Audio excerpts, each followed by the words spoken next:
Ada bumi, ada langit. Orang-orang bijaksana mengumpamakan bumi dan langit itu seperti ibu dan ayah. Bumi sebagai ibu, langit sebagai ayah.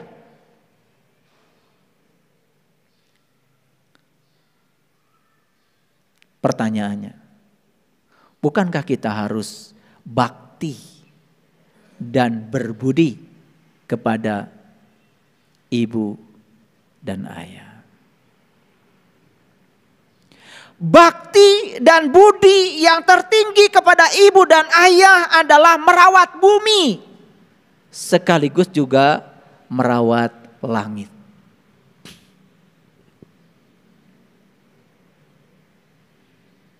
Apa yang terjadi sekarang dengan manusia? Ibunya ditelantarkan, ayahnya tidak dihiraukan. Begitu kita sudah tidak peduli lagi pada bumi tempat kita tinggal, dan langit yang meliputi bumi kita tempat kita tinggal, berarti kita sudah berkhianat kepada ayah dan ibu yang melahirkan kita sendiri. Bencana akan datang. Makanya ada yang namanya virus. Virus itu dekat sekali dengan kata viral. Virus, viral, sesuatu yang datang secara berkelompok. Makanya virus corona, COVID-19 itu kemarin datangnya luar biasa. Tidak ada satu negara pun di dunia yang tidak terkena oleh serombongan virus, karena datangnya viral. Kenapa virus datangnya viral? Karena manusia sudah melupakan jati dirinya sendiri sebagai manusia. Karena manusia sudah kehilangan aspek kemanusiaannya. Coba perhatikan, mohon maaf. Jangankan beda negara, satu negara saja tidak akur. Jangankan beda negara, satu agama saja gak akur. Bahkan satu agama, beda sedikit saja yang lain dengan dirinya, mulai saling mencemooh. Yang satu bilang ini sesat, yang ini merasa dirinya paling benar.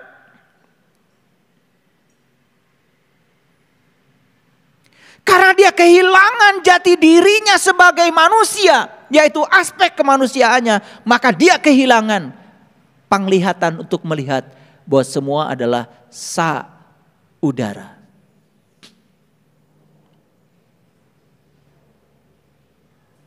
Coba renungkan kata-kata saya. Kalau ini kemudian ditarik ke dalam dimensi yang terdalam dari diri kita, dimensi rasa kita, kita semua adalah saudara. Masa kita abai ketika melihat orang lain susah?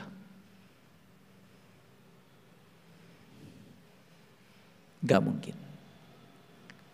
Karena puncak penyembahan manusia kepada Tuhan adalah terletak pada cara dia memperlakukan orang lain. Itu puncaknya.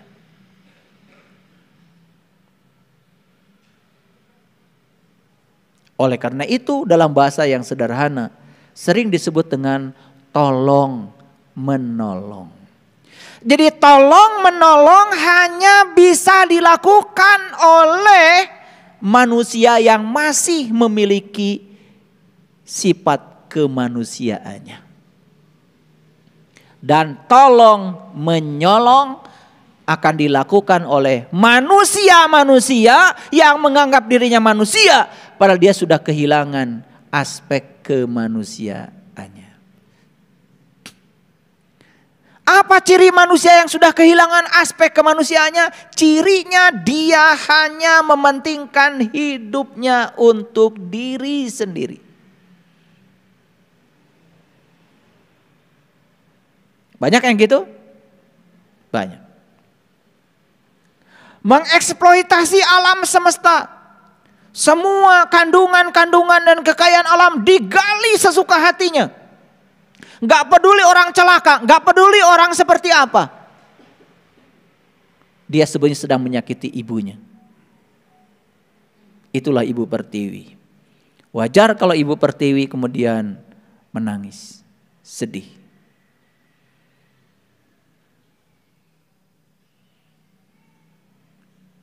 Kita nggak sadar bahwa semua unsur-unsur yang melekat di tubuh kita adalah unsur-unsur yang ada di bumi kita. Setuju? Dan kita dengan bumi yang diinjak-injak oleh kita ini sebetulnya sama. Semua unsur-unsur yang ada di bumi lewat makanan diangkut ke dalam tubuh kita. Jadi darah, jadi daging, jadi tulang, jadi saraf, jadi otakmu. Semua berasal dari unsur-unsur yang ada di bumi ini.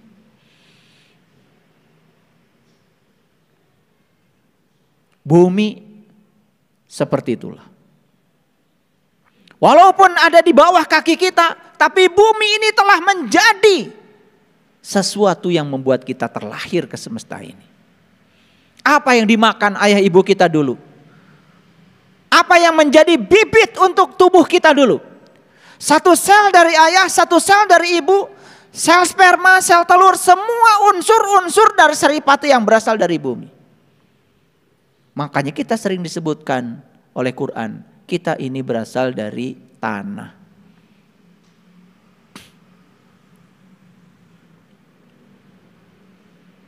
Jadi heran ya, kalau kita menyakiti bumi, itu sama dengan menyakiti ibu kita yang telah melahirkan kita.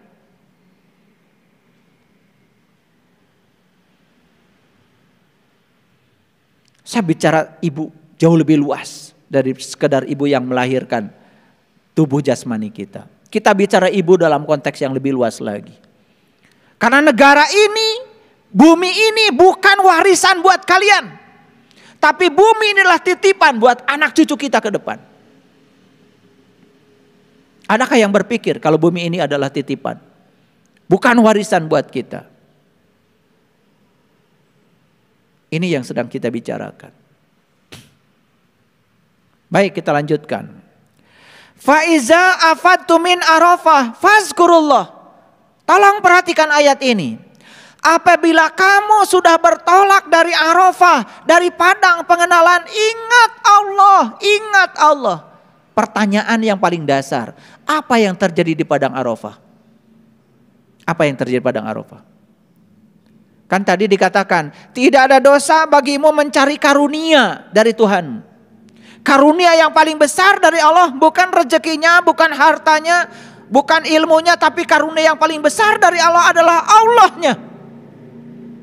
Itu yang diajarkan para nabi, para rasul, para sunan, para wali, para bijak, para suci. Itu yang diajarkan. Dan Allah sudah ngasih alamat. Kalau kamu ingin mengenalku, ayo kita ketemuan, kata Allah, di padang Arafah. Bila kamu bisa wukuf di situ, kamu akan berjumpa dengan aku. Jadi wukuf di padang Arafah itu hakikatnya adalah perjumpaan antara diri sejati kita dengan Sang Maha Sejati. Kalau itu terjadi, maka berikutnya apa? Ada ayat yang mengatakan apabila kamu telah bertolak dari Arafah, apabila kamu sudah keluar dari padang pengenalan, fazkurullah, ingatlah Allah. Masuk akal? Tidak mungkin kita bisa mengingatnya kalau kita belum menjumpainya. Tidak mungkin kita bisa mengingatnya kalau kita belum menyaksikannya. Berarti di situ terjadi penyaksian, di situ terjadi perjumpaan. Di situ terjadi penyatuan. Ini ayat sederhana, tapi kalau saya bedah secara saintifik perlu waktu. Tetapi secara global kita bisa mengerti sekarang. Bisa mengerti kan? Jadi keutamaan dari Allah yang paling besar adalah Allah itu sendiri. Dan siapa yang ingin mendapatkan Allah? Allah sudah menunggu. Ayo kita ketemuan, kata Allah, di padang Arafah, di padang pengenalan. Di situ kamu akan mengenali aku. Makanya ayat selanjutnya adalah faiza afadtu min Arafah fazkurullah. Apabila kamu telah bertolak dari padang pengenalan, ingatlah Allah. Ayo, apa pesan dari sini? Artinya, siapapun yang sudah menuju padang Arafah yang sesungguhnya, siapapun yang sudah berjumpa dengan jati dirinya, pasti akan bisa mengingat Allah. Maaf, kalau kalian pergi ke padang Arafah yang di luar diri kalian, yang kalian ingat adalah cuman tempat yang luas. Banyak batu di sana. Ayo kita buktikan. Berapa banyak kita yang telah melakukan perjalanan ke padang Arafah yang di luar diri? Apakah betul sepulang dari sana kita bisa mengingat Allah? Jawab dengan jujur. Dan hanya yang bisa menuju ke padang Arafah yang hakikat dalam diri, dialah yang akan berhasil mengingat Allah. Karena ingat itu ada syaratnya. Syarat sahnya ingat harus tahu yang diingat. Kita tidak akan bisa mengingat sesuatu kalau kita tidak tahu. Jadi perjumpaan di padang Arafah itu harusnya mengantarkan kita untuk bisa mengenali siapa jati diri kita yang sebenarnya.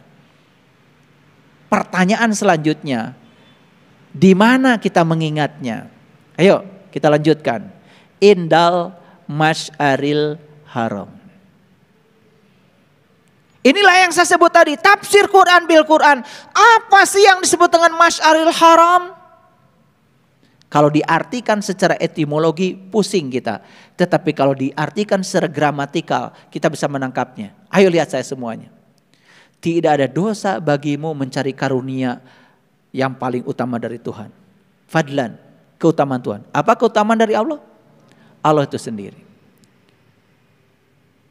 Di mana kita bisa mendapatkannya? Di padang Arafah. Apa hasilnya sepulang dari padang Arafah?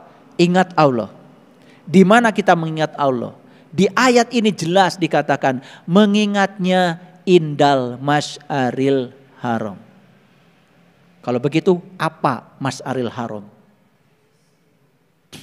Kita harus buka ayat lain karena di sini tidak ada penjelasannya. Di ayat lain Allah mengatakan seperti ini. Ayo lihat saya semuanya dan jangan mengantuk karena ini bagian yang paling penting. Silakan lihat ayat ini semuanya. Allazina amanu, ulangi, allazina amanu, dan orang-orang yang beriman. Ini yang diceritakan orang beriman, bukan orang yang mengaku beriman, bukan orang yang sok-sok beriman, yang beriman. Iman sekali lagi bukan percaya. Iman adalah tasdikun bil qalbi. Iman adalah pembenaran oleh kalbu. Dan Allah mengatakan dalam sebuah hadis kursi, langit dan bumi tidak akan cukup menampung zatku. Tapi kalbunya orang yang tenang, yang lembut. Itu dikatakan di hadis kursi itu. Itulah rumahku. Jadi rumah Allah yang sebenarnya itu adalah kalbunya orang yang beriman, yang tenang dan lembut. Yang kasar, yang keras kalbunya gak akan bisa jadi rumahnya Tuhan. Karena ada syaratnya, yang tenang dan yang lembut. Itu dalam hadis qudsi. Perhatikan saya. Allazina amanu, dan orang-orang yang beriman, wa tatmainu qulubuhum bi zikrillah. Ayo. Dan orang-orang yang beriman itu tentramlah kalbunya dengan mengingat Allah. Jadi tempat mengingat Allah itu apa? Kalbu. Jadi Masy'aril Haram yang dimaksud di ayat tadi itu apa? Kalbu. Masuk akal? Kan tadi dikatakan, apabila kamu sudah bertolak dari padang pengenalan, ingatlah Allah di Masy'aril Haram. Fazkurullah indal Masy'aril Haram. Kalau gitu apa Masy'aril Haram? Masy'aril Haram itu adalah alat untuk mengingat. Kalau gitu Masy'aril Haram itu adalah nama lain dari qalbu. Jadi Masy'aril Haram yang sebenarnya adalah qalbu, bukan nama masjid.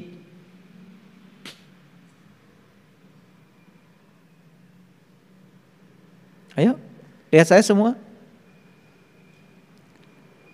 Kalian pulang dari sini, masih bisa ingat sama saya? Saya tanya lagi, kalian mengingat itu di mana? Di kaki? Di dengkul? Di perut? Di dada? Di leher? Di mana kalian ingat? Ingat itu di sini.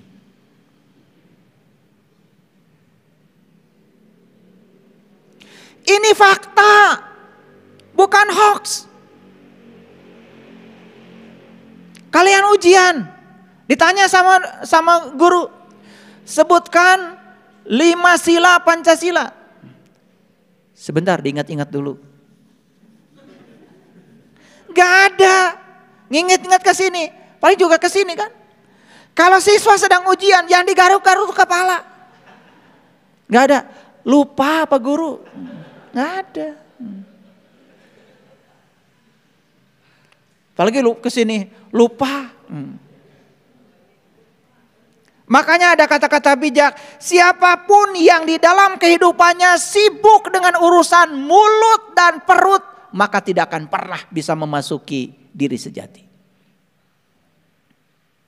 Siapapun yang dalam kehidupannya cuman sibuk urusan mulut dan perut, gak akan pernah bisa mengenal jati dirinya.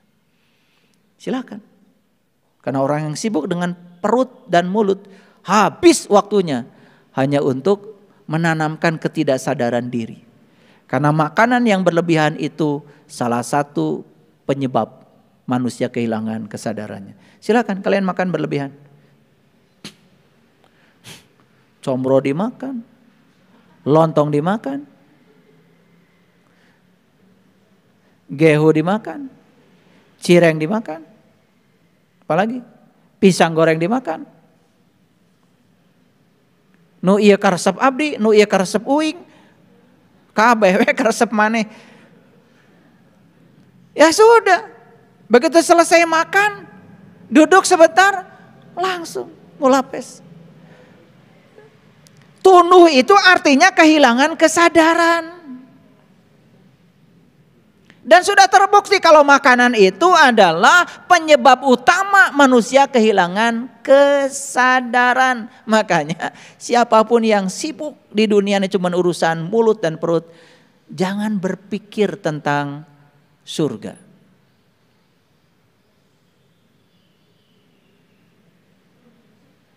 Apalagi mimpi. Mimpi aja jangan.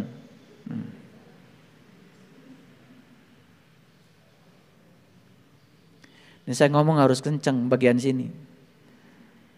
Karena kita tuh gak sadar-sadar. Kalau enak tuh cuma 10 cm.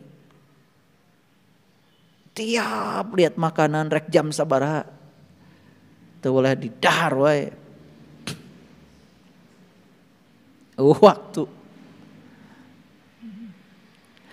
Allazina amanu wa tatmainu qulubuhum bizikrillah. Dan orang yang beriman, tentramlah kolbunya dengan mengingat Allah. Jadi alat untuk mengingat Allah itu apa? Kolbu. Kolbu yang mana? Kolbu yang sudah tasdikun, yang sudah membenarkan. Kolbu yang sudah tahu padang Arafah yang sesungguhnya. Ulangi lagi. Di sini dikatakan kolbunya siapa yang bisa mengingat Allah? Kolbunya orang yang beriman. Ini kadang-kadang sering dianggap sepele kalau saya ngomong begini. Asal ngomong iman, udah percaya, walaupun belum menyaksikan, sudah dianggap dirinya orang beriman. Ini penyakit kulit namanya. Sudah dikaji minggu yang lalu. Allazina amanu wa tatmainu qulubuhum bizikrillah. Dan orang yang beriman, tentramlah kolbunya dengan mengingat Allah. Jadi kolbu kita tuh akan tentram. Satu kalau sudah beriman, yang kedua kalau selalu mengingat Allah. Dan tidak mungkin bisa mengingat Allah kalau tidak beriman. Berarti iman itu apa artinya? Iman itu tahu Allah. Gitu kan sederhananya. Kalau nggak tahu kan tidak bisa mengingat. Di ayat ini ada penegasan. Ala bizikrillahi tatmainul qulub. Ingat kata Allah, hanya dengan mengingat Allah kolbumu akan tentram. Sekarang saya tanya, siapa di ruangan ini yang tidak ingin memiliki kolbunya tentram? Siapa? Semua menginginkannya bukan? Semua kalian menginginkan kolbunya tentram. Kalau kolbunya tentram, semua kehidupan akan tentram. Kolbunya gelisah, tidak tentram, semua kehidupan kalian berantakan. Dan satu-satunya cara untuk tentram kolbu, kata Allah, ala bizikrillahi tatmainul qulub. Hanya dengan mengingat Allah. Berarti kita wajib berkunjung ke padang Arafah yang hakikat. Wajib kita melaksanakan wukuf. Wajib kita melaksanakan istirahat. Istirahatnya siapa? Istirahatnya pikiran. Itu namanya semedi. Makanya ada 3 ajaran penting. 1 berdana, yang kedua bersila, yang ketiga semedi. Maaf ya. Orang yang pelit tidak berdana, maka sulit untuk menjalankan sila. Orang yang sulit menjalankan sila pasti tidak akan bisa semedi. Ini dianggap main-main ini. Kadang-kadang gak apa-apa. Yang penting saya kan baik sama orang. Pelit juga gak apa-apa. Padahal berdana ini kunci utama. Berdana, bersila, bersemedi. Dan tidak bisa rangkaian ini diputus. Maaf ya.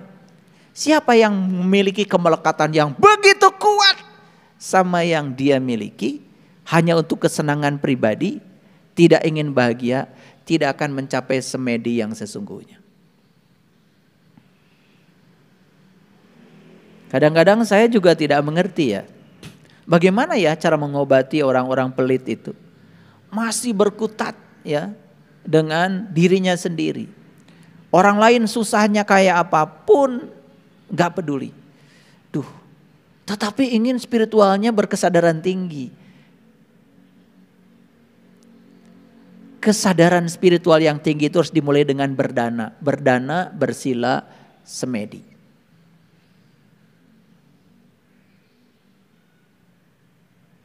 Gitu.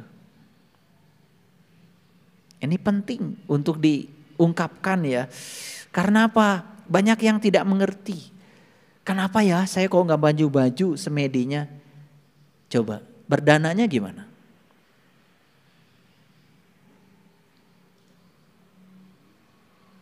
Itu kuncinya. Kalau kamu masih hitung-hitungan dalam segala hal sampai ruwet, jangan berpikir semedi. Lampaui dulu itu. Berdana, bersila, semedi. Ini diulang-ulang ya supaya ngerti ya. Biar nanti yang lain juga dengar. Jadi sekarang kita dapat satu kesimpulan besar ya. Kalau ingin tentram kolbunya apa? Mengingat Allah. Bagaimana caranya supaya bisa mengingat Allah? Kamu wajib hukumnya wukuf di padang pengenalan. Saya terjemahkan ya supaya ngerti semuanya. Nah, kita balik lagi ke Quran surat Al-Baqarah 198. Ayo lihat saya semuanya. Tidak ada dosa bagimu mencari keutamaan dari Tuhanmu. Keutamaan dari Tuhan adalah Tuhan itu sendiri. Sudah terbukti Pandawa menang karena minta Krishnanya. Betul? Bukan minta senjatanya, bukan minta tentaranya. Makanya siapapun yang kepada Allah minta merengek-rengek, minta ini, itu, ini, tapi tidak mau minta Allahnya. Kurawa.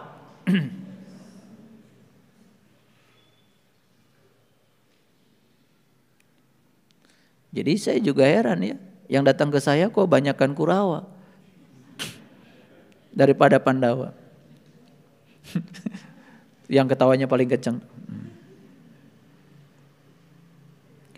Faiza apadtu min Arafah fazkurullah indal mas'alil haram. Sekarang sudah ketemu jawabannya?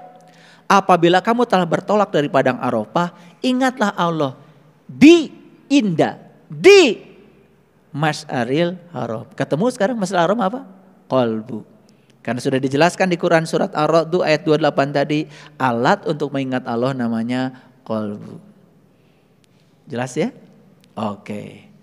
Lalu bagaimana cara mengingatnya? Nah, ada ayat penggalan yang luar biasa nih. Wazkuruhu dan ingatlah dia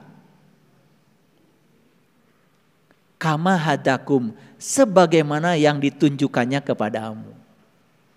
Sudah, apapun yang dia tunjukkan padamu ya sudah, itu aja. Jangan menurut pikiranmu. Kalau kamu ingin mengingat menurut pikiranmu berarti kamu belum wukuf. Kalau kamu belum wukuf, belum mencapai puncaknya haji. Saya tidak cerita yang haji yang syariat ya. Kalau itu mah kan udah banyak yang menjelaskan. Saya cerita yang hakikat dulu. Karena pergi berulang-ulang ke sana kalau nggak ngerti hakikatnya. Maaf ya. Kalian mau wukuf berapa kali di padang sana?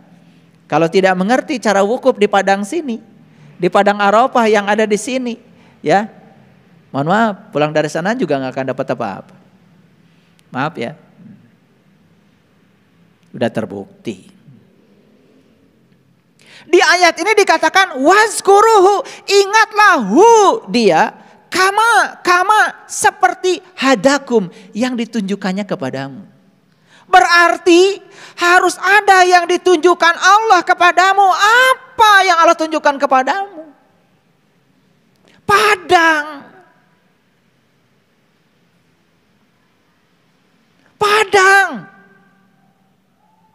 Apa padang tadi? Caang, terang. Berarti ada kaitannya dengan cahaya. Bukan cahaya biasa, tapi cahaya di atas cahaya. Itu yang diabadikan di Quran surat An-Nur ayat 35. Nyambung? Ini kuliah mahal nih. Saking mahalnya gak perlu bayar. Mau bayar berapa kalian ngaji kayak model kayak gini? Wazkuruhu kama hadakum wa in kuntum min qablihi sebelum kamu bisa mengingatnya. Sebelum kamu bisa mengenal padang Arafah yang sesungguhnya, sebelum kamu mendapatkan keutamaan dari Tuhanmu, sebelum kamu bisa mengingatnya. Wa in kuntum min qablihi qabla sancana. Saacan maneh bisa ingat yang sebenar-benarnya kepada dia. Laminad dolin, sungguh kamu termasuk orang-orang yang sesat. Jadi menurut ayat ini orang sesat itu bukan orang yang disesatkan oleh manusia karena berbeda.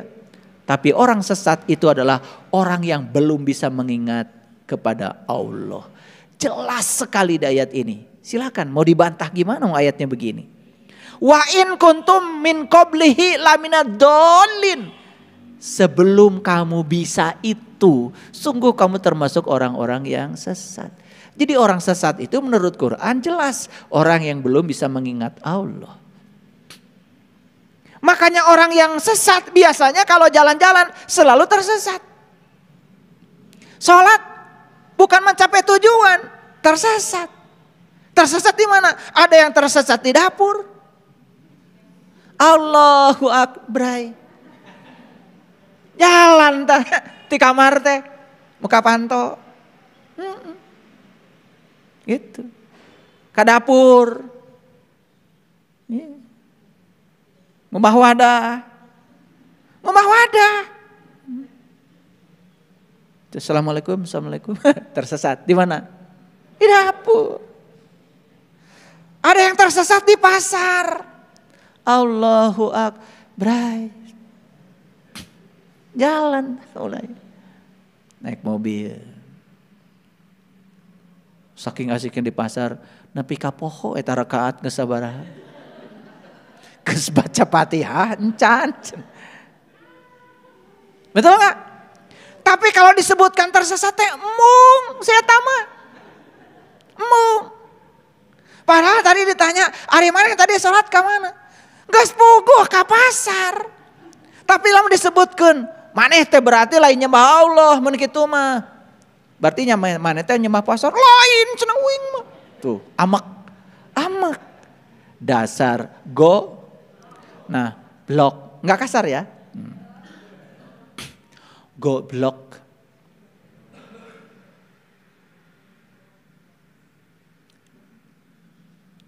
Ada hambatan dalam dirinya untuk jujur. Ada blok, ada blocking.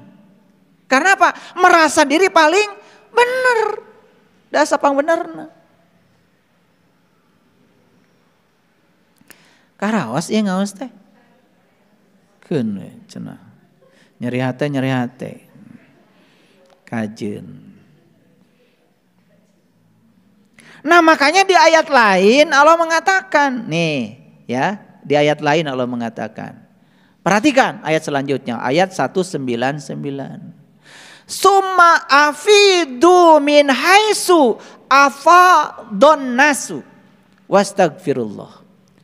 Bertolaklah kamu dari tempat bertolaknya orang banyak.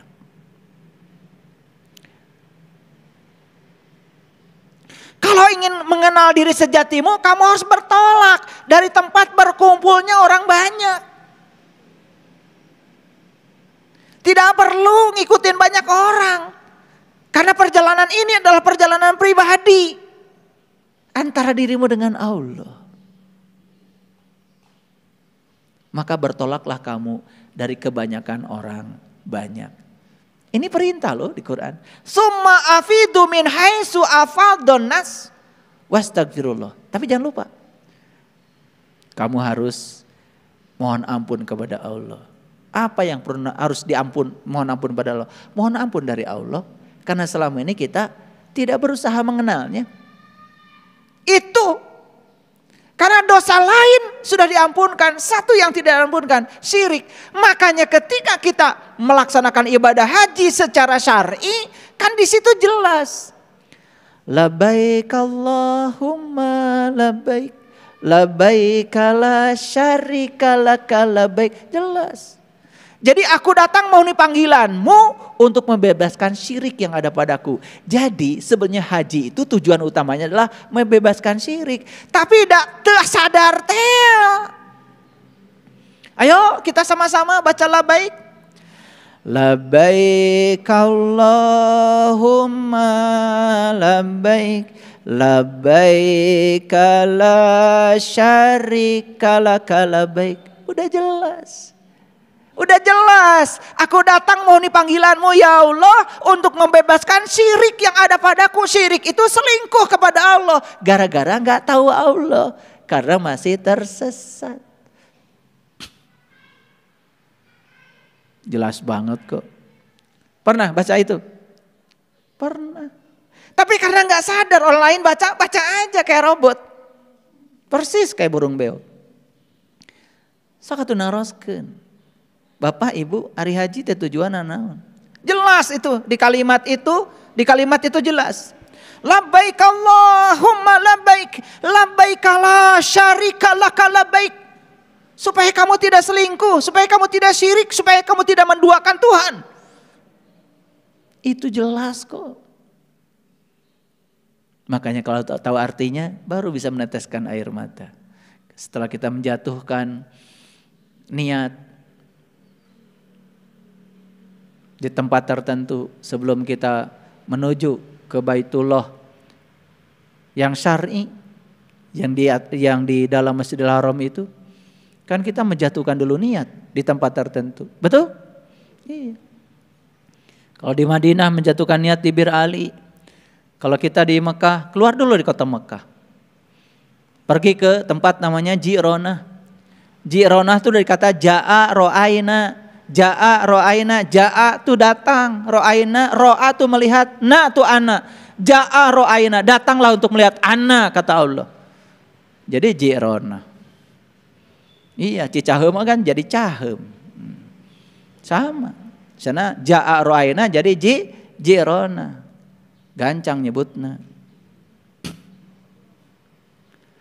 Labbaik Allahumma labbaik, labbaik la syarika lak labbaik innal hamda wan ni'mata lak wal mulka la syarika lak innal hamda wan ni'mata lak wal mulka la syarika lak labbaik Allahumma labbaik labbaik la syarika lak labbaik innal hamda wan ni'mata lak wal mulka la syarika lak innal hamda wan ni'mata lak wal mulka la syarika lak labbaik Allahumma labbaik labbaik la syarika lak labbaik innal hamda wan ni'mata lak wal mulka la syarika lak innal hamda wan ni'mata lak wal mulka la syarika lak. Luar biasa. Itu kan sedang cerita segala puji hanya milik-Mu ya Allah, yang telah memberikan nikmat kepadaku. Apa sih nikmat itu?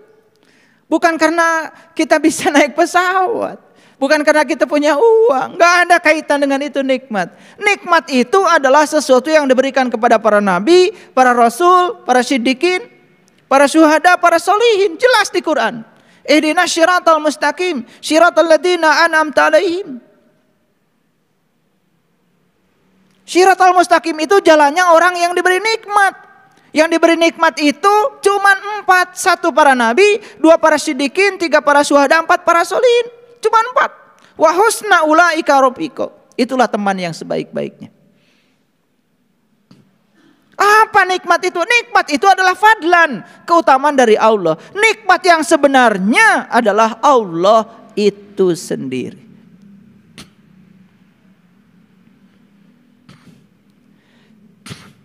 Luar biasa. Kebuka semuanya, rahasianya.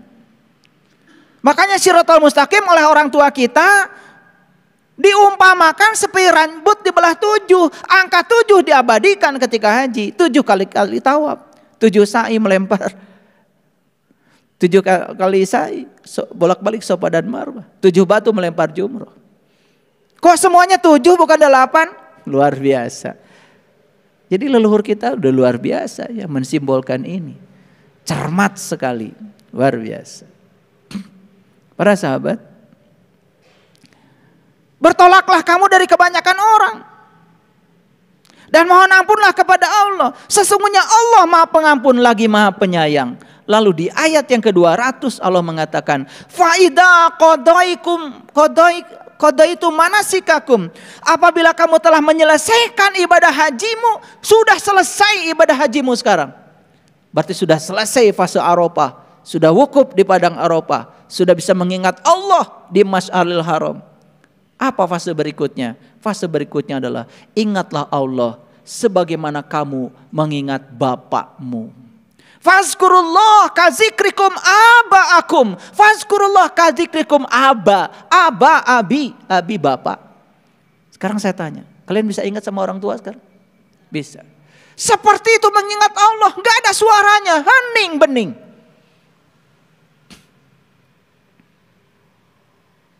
Au asyadda dzikra, bahkan mengingatnya harus lebih hormat. Dari situlah muncullah yang namanya ibadah syar'i, salat 5 waktu. Ya, iya, supaya mengingatnya lebih hormat. Maka di Quran dikatakan, ya, salat itu dikatakan salat apabila sudah mengingat Allah. Kalau tidak mengingat Allah, tidak dikatakan salat. Innani anallah la ilaha illa ana fa'budni wa aqimi sholata li zikri. Disebut sholat, mun ingat Allah. Ari teh ingat ke Allah mah. Sana sholat. Gitu. Maka sholat ada sholat hakikat, sholat syariat. Secara syariat dipraktekkan 5 waktu. Untuk membedakan ingat kepada orang tua dengan ingat kepada Allah. Di situ bedanya. Karena dikatakan di ayat ini, ya fazkurullah kadzikrikum aba'akum au asyadda dzikra. Mengingatnya harus lebih hormat. Gimana nih kuliahnya, bisa dimengerti? Ya, saya membahas ayatnya pendek-pendek aja. 1-2 ayat tapi agak dalam sedikit supaya kita mengambil intisarinya. Kan ada kepuasan kalau kita baca surat, kalau isi suratnya dapat dimengerti, betul nggak? Kan selama ini kita baca surat nggak pernah dimengerti isinya, betul nggak? Iya. Dan berangan-angan dapat pahala, luar biasa. Itulah togutmu, pahala. Hati-hati, ibadah karena ingin pahala, itu pahala terus sudah jadi togut. Ibadah karena ingin surga, surga jadi togut. Ibadah karena takut neraka, neraka jadi togut. Apa togut itu? Segala sesuatu yang menjadi pendorong yang bukan Allah, itulah togut. Makanya setiap kita ibadah karena senderannya adalah togut, di Quran dikatakan, togut itu kerjanya cuma satu, memindahkan kita dari terang menuju gelap. Wallazina kafaru awliya'uhum tagut yukhrijunahum minan nur ilad dulumat. Terus poek mongkleng buta rajin. Ya, akibatnya apa? Kita sering mengalami salah persepsi sekaligus juga salah proyeksi.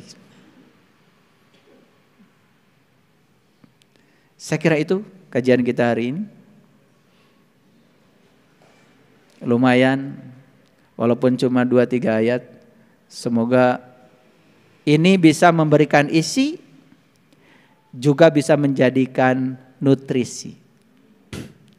Ngaji itu harus dapat isi loh, sekaligus nutrisi. Jangan ngaji cuma sekedar ingin dapat pahala atau good itu. Ya, jadi syafaat itu harus datang di sini. Syafaat itu harus dapat sekarang. Dan syafaat itu harus punya kemampuan menyelamatkan kita di sini saat ini sekarang. Kalau datang di tempat ini harus mengalami perubahan kesadaran. Shadaqallahul adzim, barakallahu li wa lakum. Assalamualaikum warahmatullahi wabarakatuh.